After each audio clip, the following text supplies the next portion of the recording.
Sumeet and I are going to Botswana in a few weeks. And for the last 3 or 4 months, that's practically been all that I've thought about. Sumeet is a wildlife photographer. He posts on sumeetmoge.com. And he's been here before where we've spoken about the frameworks and the way one goes about planning a wildlife holiday. In this video, we'll speak specifically about our Botswana holiday, where we're going to be spending 3 weeks driving through different parks and camping through different parks in Botswana. And we'll also be sharing our trip costs, itinerary, the vehicles that we've hired, and the kind of choices we've made, the kind of places we're going to, the places we've left out, and so on and so forth. I'll be putting a link in the video description, and we'll be going through that in our conversation as well. So, hi Sumeet, happy to have you here again. Happy to be here. So, Sumeet, you've traveled Africa from a wildlife perspective quite extensively. We've both been to Mara a few times, and Mara is a typical wildlife comfort camping or glamping experience. We've then sort of roughed it out in Madagascar a bit, where we've trekked different terrains and looked for lemurs and chameleons. That apart, you've done South Africa, where you've spent about 3 weeks in Kruger. You've also done Namibia, where you've gone to Etosha and driven through the dunes. And you've also done Uganda, where you've trekked in rainforests for gorillas and chimpanzees. And I think with that, I've covered most of the places you've done in Africa. So having been to all these amazing wildlife places, what is it about Botswana that excites you? I guess my answer is the same as any other wildlife enthusiast. If you enjoy wildlife, then you've probably seen documentaries, and it's very likely that one of those documentaries was in Botswana. So why not? And probably in the voice of either Jeremy Irons or David Attenborough, so that kind of becomes even more romantic. But the other thing is there's also a lot of these habitats in Botswana which are very different from what we've experienced. So, for example, the seasonal wetland and swamp that gets created because of the waters flowing in from Angola into the delta. That's a very different habitat which we haven't seen before. The riverine habitat that we experience when we go through the Chobe is another of those different habitats. The pans, yes, Etosha is a salt pan, and that I have experienced. But then the Pans is an extension of the Kalahari, which is the driest desert in the whole world. That's another thing that we haven't experienced. So there's a lot to see as a different side of Africa, which I think I'm very excited about.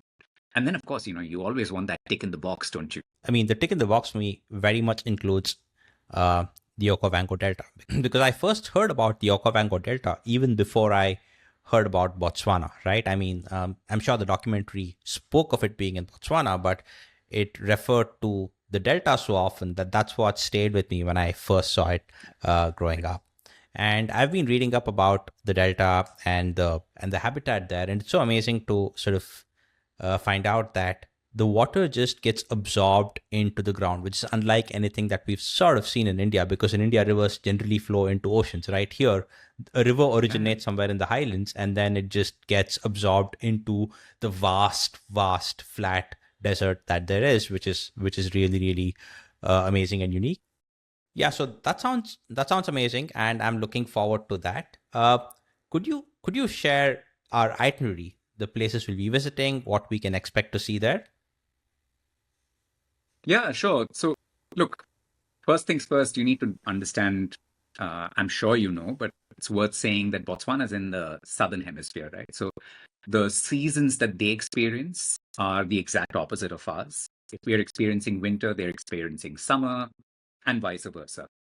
And if you, for example, look at the map of Botswana, you'll see that it's a rather large country. Anurup, you had a sense of how big it really is, right? I think Africa in general, right? And we saw this in Madagascar as well.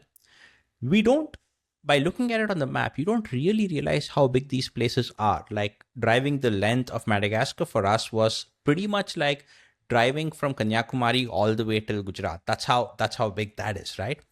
And Right. then when I looked at the area of Botswana, it's about close to 600,000 square kilometers, right? Which is roughly the same as the 5 southern states in total. So essentially, Botswana is as big as South India, which is a big landmass. Yeah, and the landmass feels even bigger because South India is connected by mobile networks 100%. all Yeah. through, right? Whereas Botswana isn't. And so, those places, once they become remote, the distances feel even longer because you have to restock, you have to resupply, you're going to very distant places that way, and often through very difficult terrain. So uh, let's actually talk the audience through the map of Botswana. There's, of course, right smack dab in the center, the Central Kalahari Game Reserve, the driest desert in the whole world. There is a section of the Kalahari down south. It's still the Southern Kalahari, but it's called the Kalahari Transfrontier National Park Yeah. because it's shared between Namibia, Botswana, and South Africa. Then, when you go northwest, there is the Okavango. And part of the Okavango is actually in the Namibia as well, in the Caprivi Strip. Yep. And then when you go northeast, there is Chobe, the Chobe National Park, and Savuti, which is also part of the Chobe National Park. And the beauty of that is actually the Chobe River separates Namibia and Botswana. So you can be standing on one side and Yep. looking at another country on the other side. And if you go right to the tip, then you get very close to Victoria Falls. So you've got Zimbabwe, Zambia, Botswana, and then on that side, Namibia as well, right? And then we talked about the center, which is Kalahari, right? Adjacent to the Kalahari are the world famous Nxai Pans. And then very close to the Nxai Pans, which are salt pans, are Nxai Pan. Nxai Pan's a national park as well. So there are a lot of areas to cover in Botswana, but obviously you can't do all of them in one trip because you will not be able to go through all of them in the best season to visit. Plus, the distances are going to be too much. You'll probably have to do like a Yeah. 5-month trip, do them well. So we are choosing to do 3 major areas. We are choosing, of course, to visit a part of the Okavango Delta. We are choosing to visit the Pans, the Nxai Pans and Nxai Pan. And we are also choosing to visit Chobe National Park. And that gives us a little bit of that flavor of a riverine habitat. So that's just a general overview and the choices that we are making. We're not going to the Central Kalahari. We're also not going to the Kalahari. Let's talk a little bit more about what wildlife we can see in each place and what each place has to offer, both in terms of activities and the way in which we're going to see some of these animals. Yeah, that's the exciting part. So, look, we can show the audience our overall trip map so that you get to see all of our pit stops through the trip. But in general, we will land at Maun. Maun is not the capital of Botswana, but it's the tourism capital of Botswana because Yeah. of how close you see it is to the Okavango Delta. It's really the entry point to the Yeah. Okavango Delta. So we'll land there, we'll pick up our car, do some shopping, stock up.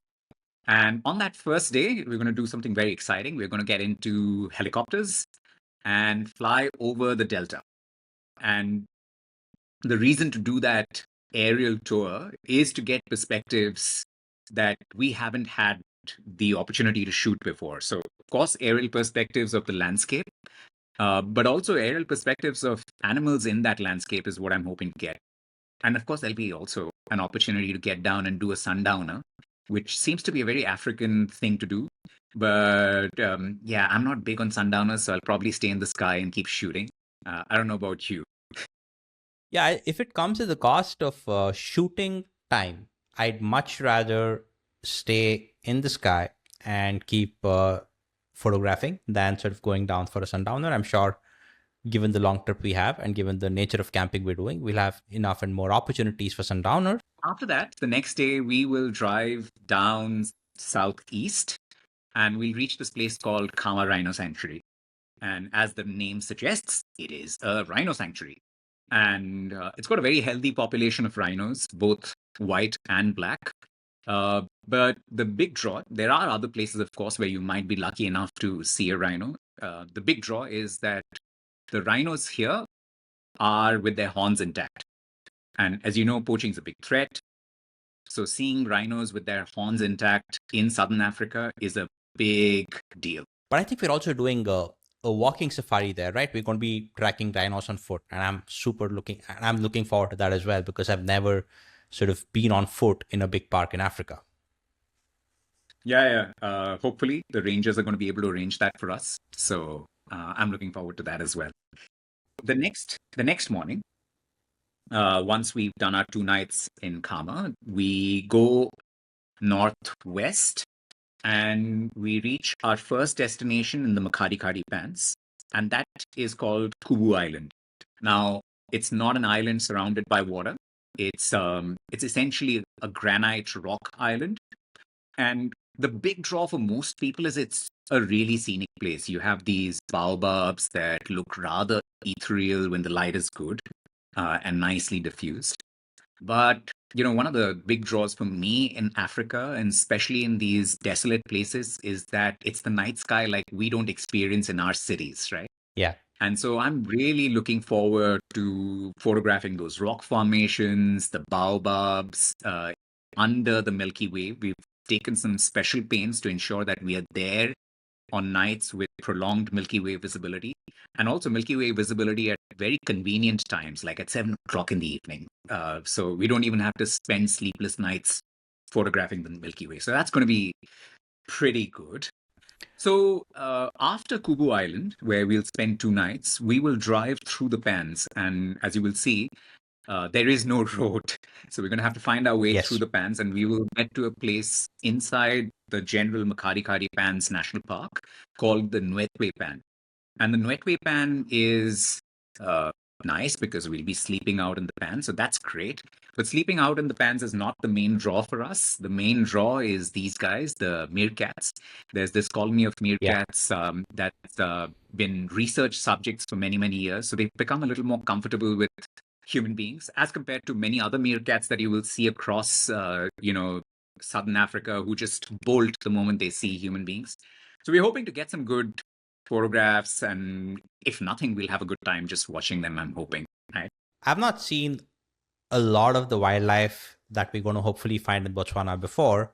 For example, I've not seen the African wild dogs. I've not seen a large number of the antelope that we're going to find in Botswana. But on top of that list for me is the meerkat. We've done like amazing landscape and night photography, and we're sort of winding up that part of the trip with meerkats. Right. And after this comes the big game portion of our trip. So we go up from Nwetwe Pan through Gweta, which is a town. We'll probably refuel and restock a little bit there, into Nxai Pan National Park. And Nxai Pan, again, is part of the whole Pans ecosystem. And around this time, the time that we are going, late dry season, all of the water sources would have dried up. And there is only one pumped water hole, which is near Nxai Pan South Camp, which is exactly where we are staying. So I'm hoping that, there's going to be an animal traffic jam at that water hole. And I actually don't intend to drive around. I just want to be there morning and evening and wait for the traffic to come. There might be a few dry spells, but I expect there to be a fair amount of activity out there during the time that we are going to be in Nxai Pan. So if that's the only waterhole around, like all animals and birds have to come there, right? Including, say, the big cats, including elephants, including every other form of antelopes and so on and so forth. So there'll be lots to see there. Yeah, exactly. So I remember Botswana also is a migratory system. So animals follow the patterns of water. A lot of the animals have actually moved northwest by this time because that's where the water is. But there will still always be animals in this place, and the predators are territorial, so they can't move. So they will have to come back to this water source. And given the fact that we are giving ourselves time, we should actually expect to see a lot of action.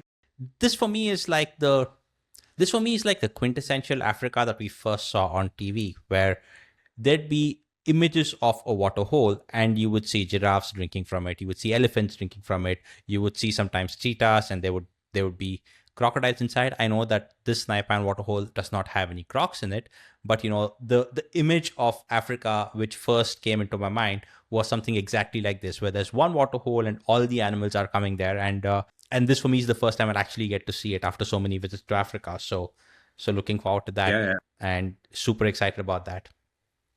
Yeah, it's a scene straight out of Lion King. That scene where all of the animals are in one place. It's like Yeah, that, multiple species in one scene. Anyway, so yeah, we will spend a fair bit of time in Nxai Pan, and then we'll make a long drive back to Maun using the A3. That A3 road apparently is under construction, so I don't know how long it'll take, but we'll get back to Maun. Again, there's going to be a restocking, refueling spree.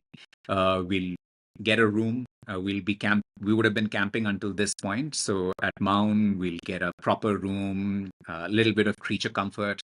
And then the next day after we hit Maun and we've restocked, we go northeast to this place called the Khwai Community Concession. And the Khwai Community Concession, I think of it as the cheat code for the Delta, because it is technically part of the Delta, but it's not the obnoxiously expensive part of the Delta that I can't afford, right?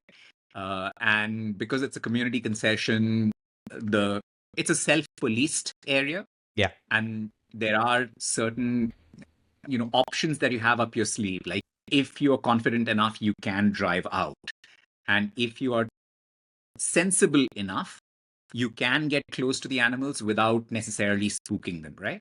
So there are certain concessions that you get in that area. Plus, it's a very wildlife-rich area. And Rufi, this is your typical Africa, right? yeah, Again, if you, all of us have seen Okavango documentaries. So yeah. wild dogs, one of the big things that we want to tick off on the trip. They'll be in attendance. All the big cats are supposedly in attendance. Elephants, dime a dozen. We would have seen a lot of elephants by now, but now elephants in a very different habitat. And then a whole bunch of different antelope that we don't otherwise get to see in other parts of Africa, right? So the sable antelope, the ruan, the lechwe, the kudu. So yeah, I'm very excited about this, especially also because we are staying at the Magoto campsite, which frequently gets many of these wild visitors. So we'll also have to stay safe. And after that, we are headed to Chobe for a couple of days. Yes. So from there, we'll again keep driving northeast and we'll go to Kasani, which is a town bordering Chobe National Park. And we will visit Chobe National Park, but we'll visit it differently. Until now, we've been game driving. So we're not going to game drive. We'll be on a boat. We've got a photographic boat for the duration of our stay. And this time, the idea is going to be to photograph animals from water level. The animals that we absolutely expect to see are elephants, buffalo, hippo, everything else. But we're hoping we're going to be more lucky than that because, again, dry season, the river is the only source of water. So let's see how that goes. Any chances of getting big cats there as well from the boat? Yeah. So I've been following sightings for the last few days, and the movement of the big cats tends to be around the river. Now, whether they stay on the shallow edges of the river or whether they go more towards the places where our boat is going to be able to access, that's going to be luck of the draw, right? But they have to come to the river to drink. So what I love about our itinerary, apart from every specific thing that we're doing, is the way we're absorbing the landscape of Botswana, in the sense that we start off with the Okavango, which we sort of see from a helicopter ride. And then we go far away from it, go to the deserts and the pans and the drier parts where water is really scarce.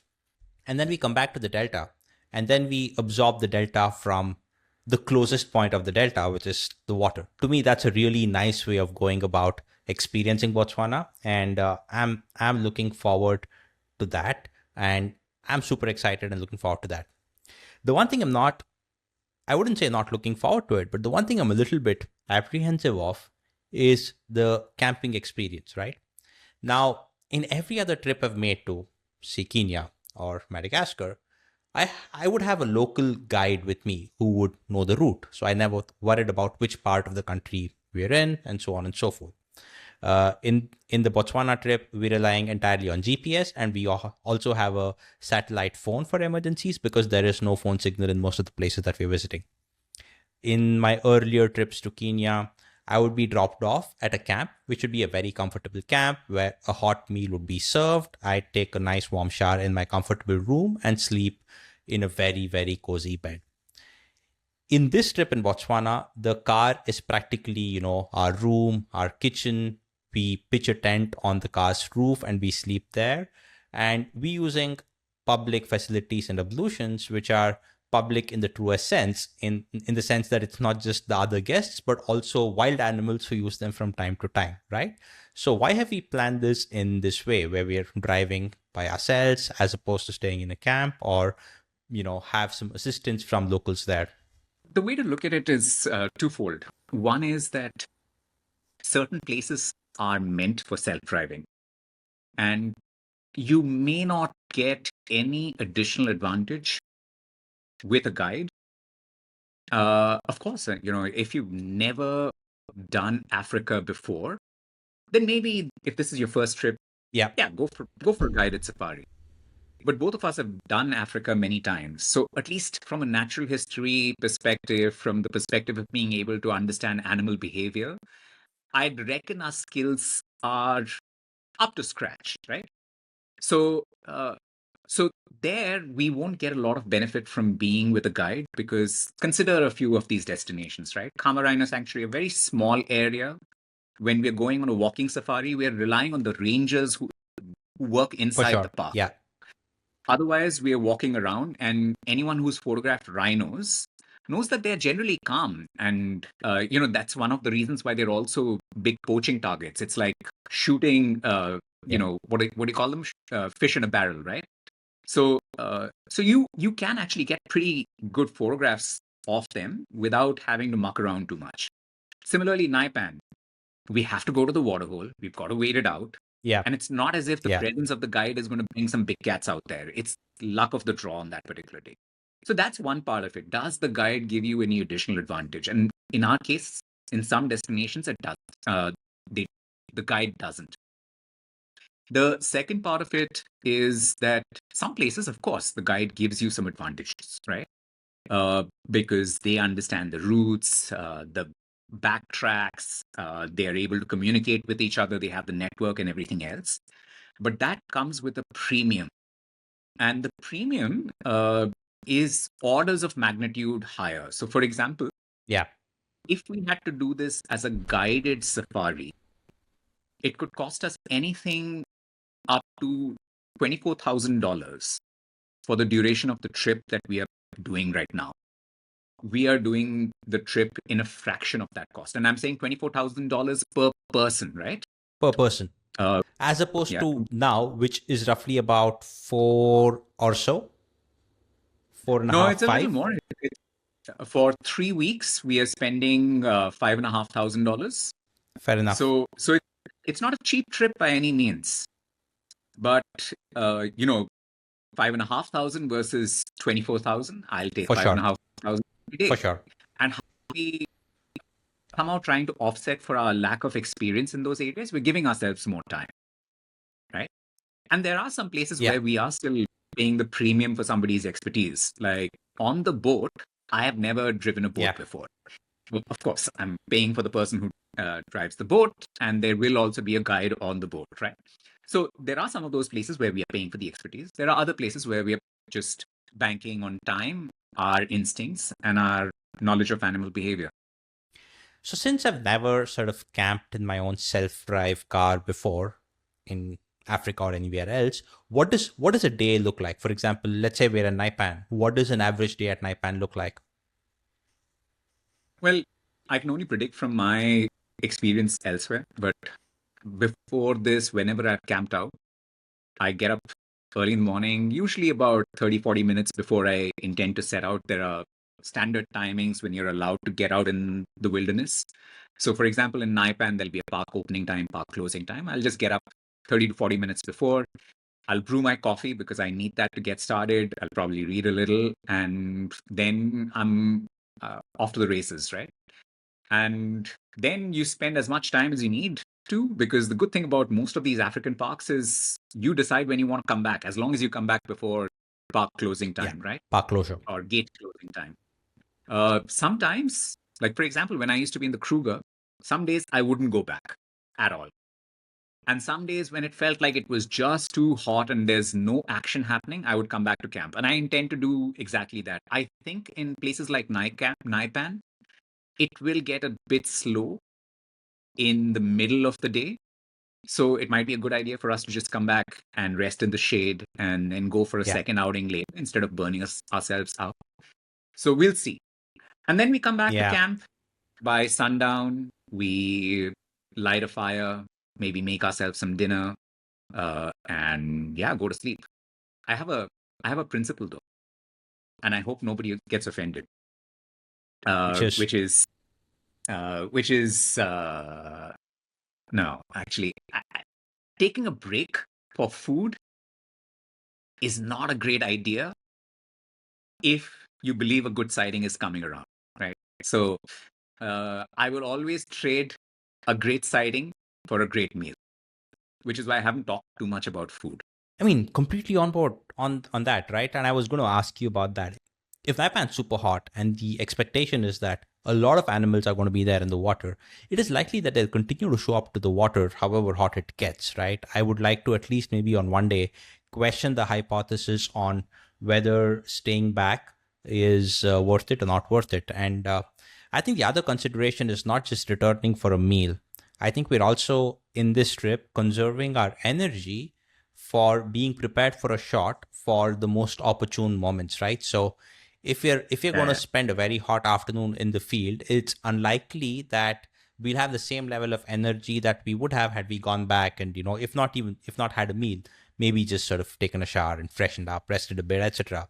So I think given that we're driving by ourselves and given that we're doing 3 weeks of this, coming back is not just a refueling from a food point of view, it's also refueling from like an energy and rest point of view. And from what I've read, it can get as hot as 50 degrees in Nxai Pan on some days. So it's worth coming back and resting under a tree or in the car itself. Yeah. And the advantage we have is that we have 2 cars, right? So if somebody wants to go back and somebody wants to stay back, we can organize that with the trip that we've got. Absolutely. So we can figure that out. Speaking of heat and the temperature, what kind of season are we going to Botswana in? So we're going in what they call the late dry season, because winter begins from from about May onwards, April, May onwards, and then continues right up to, say, August and September. And then there's the slightly dry season as it starts to get hotter. And then the rains come around November and December and so on and so forth, right? So we are going in the driest part of the dry season. Got it. Fair enough. It's almost like the opposite of the seasons that we have here, and that's understandable given that it's in the southern hemisphere and sort of we're in the northern hemisphere. So if I had to ask you from a photography perspective, what are like the 1 or 2 big things that you're looking forward to get? What would it be from this trip?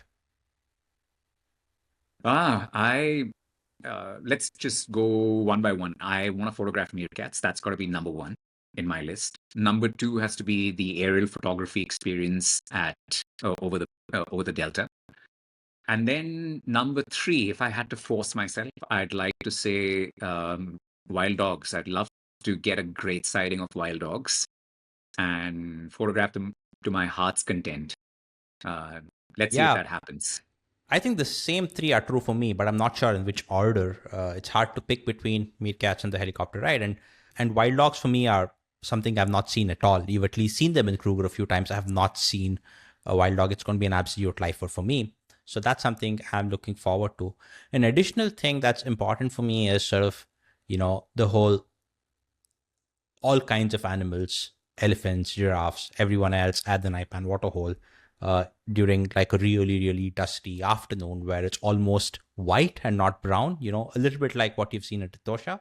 That's something I'm looking forward to see because I've never seen Africa like that. I mean, the parts of Africa I visited, they don't have the same kind of habitat. They don't have the same kind of weather. So this experience at Nxai Pan, I'm looking forward to as well, just as much as I'm looking forward to Meerkats and the helicopter ride. Yeah, and you make a great point about seeing all kinds of animals. So one of the things I've noticed with my experiences in the Mara is that Mara is big cat paradise, and it kind of makes you feel like you're tripping over big cats. And our Yeah, guides are gun drivers, right? yeah, They are absolute weapons in the field. And you're seeing big cat after big cat after big cat. You come back home and you look at your images, and all you have are big cat images. You don't have images yes, of anything else because yeah, you yeah, spent so much time on big cats. So, one of the good things about going to southern Africa is that, of course, the big cat density is nowhere close to East Africa. Let's just put it out there. Serengeti and the Mara have the highest big cat density you're going to see in parks, right? But the slow nature of South African parks kind of forces you to focus on the other wildlife. And for us, for the two of us at least, this is yeah, all exotic wildlife, not as if there's a kudu bull that's walking around our homes. absolutely, Uh, absolutely. so I don't mind the opportunity of photographing a kudu well. I mean, the last time I was in Mara, in fact, the last two times I was in Mara, the drivers I was driving with almost took offense when I asked them to stop for either a kudu or a topi or something because I found a great shot there. Right? They only sort of saw big cats and rhinos, and somehow rhinos make the cut for them, but they saw big cats and rhinos as being worthy of stopping to photograph. So yeah, I'm looking forward to spending time with and spending time in a wide open scape, right? Spending time in the vast open sort of desert habitat that I'm really looking forward to. And I think what you make is a good point in terms of, since we've seen and photographed big cats, and I wouldn't say to our heart's content. There is no such thing as heart's content as far as wildlife and big cats especially are concerned. But since we've seen some amount of big cats in Mara, I feel that we are also looking forward to looking at the other things here, even though if we do find big cats, we'll be sort of going after them here as well. But yeah, I think having been to Mara and experiencing Mara the way we have helps sort of look forward to Botswana in a different way. Thanks for this. Thanks for the full context on this. As I mentioned, our itinerary, our plan, where we are renting the vehicles from, which is Bushlore, the places we're staying, the camps we're staying at. I'll put them all up in the video description. Anything else that you want to add to close? Any closing thoughts or comments? No. Just drop your questions in the comments. One of us will respond. We are doing this for the first time, and we're at Yes. least Botswana for the first time. But we've got some experience between the two of us doing wildlife in Africa. So if we're able to help, we'll be more than happy. Yeah. Happy to hear questions, or if people have actually been to Botswana and there are some things that we're not getting right here, happy to hear about that as well. And yeah, looking forward to our trip in a few weeks.